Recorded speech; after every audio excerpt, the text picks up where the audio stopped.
प्रेम परमेश्वर पिता और प्रेम परमेश्वर प्रभु यीशु मसीह जी, जिनके पास मृत्यु और अधोलोक की कुंजियां हैं, चाबी हैं, और प्रेम परमेश्वर पवित्र आत्मा प्रभु जी के अति पवित्र और सामर्थी नाम में आप सभी को जय मसीह की।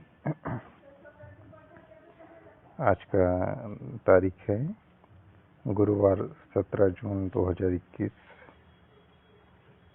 मुख्य विषय हमारा परमेश्वर के बारे में अध्ययन।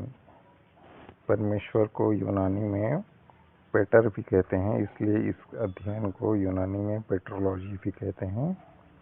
अब ध्यान दें, अभी जो हम सीख रहे हैं उसे सिस्टमैटिक थियोलॉजी कहते हैं, मतलब अपने परमेश्वर और अन्य विषयों के बारे में एक क्रम से अध्ययन करना। तो हमारा आज का विषय है, ये 7वां पॉइंट है, परमेश्वर की दया, मर्सी ऑफ गॉड। इससे पहले भी 6 पॉइंट हो चुके हैं, तो अगर आप चाहें तो मैं उसे आपको, वो लिखित में है, पहली बार मैं मतलब वॉइस रिकॉर्डिंग करके बना रहा हूँ। ये भाग 1 है, पहला भाग है। तो परमेश्वर की दया के बारे में हम बहुत कुछ जानते होंगे, लेकिन परमेश्वर का वचन हमें उनकी दया के बारे में क्या क्या बातें सिखाता है। मुख्य 20 बातें सिखाता है, जिनमें कुल 40 से भी अधिक बातें हैं। उनके अंदर टॉपिक है, फिर सब टॉपिक है, जिनमें से आज हम सिर्फ 2 बात को देखेंगे। तो पहला बात है परमेश्वर की दया के बारे में, यह उनके चरित्र का हिस्सा है, मतलब यह उनके कैरेक्टर का एक पार्ट है, एक भाग है। देखिए लिखे हैं निर्गमन 34 के 6 और 7 में, यहोवा उसके सामने होकर यूं प्रचार करता हुआ चला कि यहोवा यहोवा ईश्वर दयालु और अनुग्रहकारी और कोप करने में धीरजवंत और अति करुणामय और सत्य और हजारों पीढ़ियों तक निरंतर करुणा करने वाला। यहाँ जितने भी परमेश्वर के विशेषता बताई गई हैं उनमें से एक है, परमेश्वर दयालु है। तो थोड़ा सा इस वचन पर मनन करते हैं कि परमेश्वर के पास अपने लोगों की मदद करने की क्षमता भी है और इच्छा भी है, दोनों हैं। उनके पास शक्ति, सामर्थ्य और अनुग्रह की कोई कमी नहीं है, है ना। फिर हमें किसके पास जाना चाहिए, ये हमारा फैसला होना चाहिए जीवन का, ठीक है। अब दूसरा भाग देखते हैं, ये दूसरा नंबर का, पहला नंबर देख लिया, यह परमेश्वर के चरित्र का एक हिस्सा है। दूसरा यह है कि यह कितने रूपों में वर्णित किया गया है।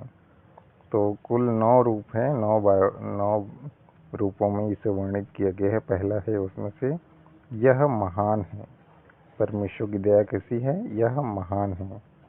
गिनती 14 का 18 में लिखा है, यहोवा कोप करने में धीरजवंत और अति करुणामय है। अति करुणामय के लिए इंग्लिश में ग्रेट मर्सी लिखा है, मतलब महान दया, है ना। और अधर्म और अपराध का क्षमा करने वाला है। और यशायाह 54 का 7 में भी लिखा है, क्षण भर के लिए ही मैंने तुझे छोड़ दिया था, परंतु अब बड़ी दया करके मैं फिर तुझे रख लूँगा। यहाँ बड़ी दया के लिए भी ग्रेट मर्सी लिखा है। हालेलुया। तो ये परमेश्वर की एक सुंदर विशेषता है जिसे वह प्रदर्शित करना पसंद करते हैं, ठीक है। अब इसका दूसरा पॉइंट देखते हैं, ये किन 9 रूपों में वर्णित किया गया है। उसमें दूसरा, पहला था ये महान है, परमेश्वर की दया, और परमेश्वर इसमें धनी है। दूसरा है परमेश्वर इसमें धनी है, लिखा है रोमियो 2 का 4 में, क्या तू उसकी कृपा और सहनशीलता और धीरज रूपी धन को तुच्छ जानता है, और क्या यह नहीं समझता कि परमेश्वर की कृपा तुझे मन फिराव को सिखाती है। यहाँ हमने जितनी भी बातें देखी, कृपा मतलब दया, सहनशीलता और धीरज रूपी, ये सब धन है परमेश्वर के। तो अब सवाल ये है कि सृष्टि के जो स्वामी हैं उनकी दया के प्रति लोग कड़ा रुख क्यों अपनाते हैं, अपने मन को कठोर क्यों कर लेते हैं? वो सब ये इसलिए करते हैं, ये सब अनाज्ञाकारिता, आज्ञा न मानना और पाप में बने रहने का द्वारा करते हैं, और परमेश्वर के संदेश और उनके पुत्र को अनदेखा करने के द्वारा करते हैं। अब हम देखेंगे तीसरा पॉइंट कि परमेश्वर की दया कैसी है, बहुतायत से है। कैसे वर्णन किया गया है परमेश्वर की दया को, यह बहुतायत से है। लिखा है भजन संहिता 86 का 5 और 15 में, क्योंकि हे प्रभु आप भले और क्षमा करने वाले हैं, और जितने आपको पुकारते हैं उन सबों के लिए आप अति करुणामय हैं। इसके लिए अति करुणामय के लिए इंग्लिश में लिखा है प्लेंटियस इन मर्सी, मतलब दया से भरपूर। तो यहाँ लिखा है ना, जितने आपको पुकारते हैं उन सबके लिए अति करुणा, मतलब इसका क्या है, प्रार्थना का उत्तर मिलने के लिए उस पर, मतलब प्रार्थना का उत्तर मिलेगा ही, इस बात पर विश्वास करने का अंतिम आधार स्वयं परमेश्वर का चरित्र है, और उनमें से एक है उनकी दया, उनके चरित्र में से। अब यहाँ देखिए, दाऊद जानता है कि उसके जीवन में कुछ चीज़ें हैं जिनके लिए क्षमा की आवश्यकता होगी, और हमारे परमेश्वर हमेशा हमें क्षमा करने के लिए तैयार रहते हैं। आप देख सकते हैं भजन संहिता 103 का 3, भजन संहिता 130 का 4 और पहला यूहन्ना 1 का 9। पढ़ना आप उसको बाइबल से खोलकर।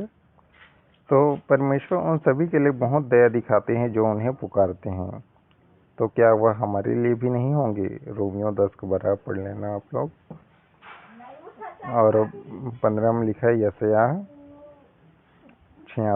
भजन संहिता 86 का 15 में लिखा है, परंतु प्रभु आप दयालु और अनुग्रहकारी ईश्वर है, आप विलम्ब से कोप करने वाला और अति करुणामय हैं। यहाँ भी इंग्लिश में लिखा है प्लेंटियस इन मर्सी, मतलब दया से भरपूर है हमारा परमेश्वर, ये बहुतायत से है। चौथा पॉइंट देखते हैं, परमेश्वर की दया कैसी है, यह बड़ा है। पहला पत्रस 1 का 3 में लिखा है, हमारे प्रभु यीशु मसीह के परमेश्वर और पिता का धन्यवाद हो, जिसने यीशु मसीह के जी उठने के द्वारा अपनी बड़ी दया से हमें जीवित आशा के लिए नया जन्म दिया है ना। यहाँ हम देखते हैं परमेश्वर की दया कैसी बहुत बड़ी है। पांचवा पॉइंट देखते हैं, परमेश्वर की दया कैसी है, यह निश्चित है कि वह दया करेंगे। जैसे यशायाह 55 का 3 में लिखा है, कान लगाओ और मेरे पास आओ, सुनो तब तुम जीवित रहोगे, और मैं तुम्हारे साथ सदा की वाचा बांधूंगा, अर्थात दाऊद पर की अटल करुणा की वाचा। मतलब ये निश्चित है, परमेश्वर की करुणा और दया अटल है। यहाँ अटल, दाऊद पर की अटल करुणा की वाचा के लिए इंग्लिश में लिखा है मर्सी ऑफ डेविड, मर्सीज। और अटल वाचा मतलब ये था कि परमेश्वर ने दाऊद से एक शाही लाइन का वादा किया था कि उसकी राजगद्दी हमेशा बनी रहेगी, जो हमेशा के लिए होगी, जो कि दूसरा शमूएल 7 का 14 से 16 में हम देख सकते हैं। तो परमेश्वर की यह महान दया को हम प्रभु यीशु मसीह के परमेश्वर के विश्वास योग्य प्रेम के कारण हम सब पर भी पूरा हुआ है। आज हम देखते हैं, आज हम प्रभु यीशु मसीह में पाए जाते हैं, ये भी परमेश्वर की बड़ी दया के कारण ही है। ठीक है, आगे कल देखेंगे। तो प्रेमी परमेश्वर इस प्रेम संदेश के द्वारा हम सभी को बहुत बहुत और बहुत आशीष दे। मेरा नाम है रवि दिनकर, यशरोन मिनिस्ट्री से, इंडिया से। मेरा ओके, जय मसीह, गॉड ब्लेस यू ऑल।